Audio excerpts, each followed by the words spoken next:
Bonjour, vous êtes sur le plateau BITV MIPIM pour une nouvelle émission La Conversation, une émission qui est née de l'ouvrage Architecte Promoteur, une histoire récente, coédité en 2021 par Business Immo et Anteprima. Alors la raison d'être de ce nouveau format BITV La Conversation, c'est le dialogue, c'est l'échange, c'est le couple que doit former tantôt un promoteur, un architecte, tantôt un promoteur, un aménageur, tantôt un développeur, un promoteur, un dialogue qui est essentiel à la construction plurielle de la ville autour d'un projet. Alors aujourd'hui, nous avons le plaisir de recevoir sur notre plateau Maud Sarfati, qui est Senior Manager Développement Immobilier de Eurodisney, et Charles-Antoine Corr, directeur de Legendre Promotion Île-de-France. Première question, de quel projet commun souhaitez-vous nous parler ? Bonjour Sandra. Nous souhaitons vous parler d'une opération à Chécy, dans le quartier des Studios et Congrès, le Riviera, qui a donc été développé par Legendre Immobilier. C'est une opération de 128 logements, dont 35 logements en accession sociale et qui porte aussi un espace à rez-de-chaussée commun au service du vivre ensemble de cette copropriété. D'accord. Et comment concevez-vous les visions respectives de vos rôles dans cette opération notamment ? Alors la particularité de Disney, c'est de tenir compte et d'avoir comme caractère primordial du choix d'une opération l'architecture, qui fait du Val d'Europe un territoire reconnu et apprécié de ses habitants. Donc nous avons des consultations en deux étapes. La première étape, nous retenons sur la base d'éléments financiers et juridiques des promoteurs. Donc là, c'est la discussion entre le développement du promoteur et le développement Disney.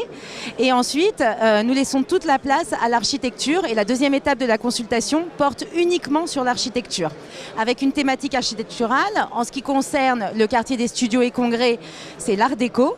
3 architectes qui nous font des projets généralement plus beaux les uns que les autres, un choix difficile à faire pour nos équipes en interne d'architectes. Nous avons cet avantage d'avoir nos architectes intégrés. Et ensuite, tout au long du parcours du promoteur, nous continuons un dialogue promoteur-architecte avec notre aménageur, EPA France, et également les collectivités pour aboutir au projet architectural le plus qualitatif. Charles-Antoine ? Alors, ce qui est très intéressant pour nous, opérateurs, quand on travaille sur le territoire Eurodisney, c'est que c'est vraiment des projets co-construits. C'est-à-dire que nous nous intégrons avec notre architecte sur une ambition commune, architecturale, mais aussi sur la valeur d'usage. Et on est sur un projet écrit à 4 mains entre promoteurs et développeurs, et qui va à la fois de l'histoire de la création du plan masse jusqu'à des détails assez précis pour vraiment travailler une écriture la plus qualitative possible et toujours au profit de la valeur d'usage de nos logements que nous développons pour nos propriétaires occupants finaux. Alors à l'aune de ce projet Riviera, comment aller plus loin dans le dialogue entre vos deux disciplines ?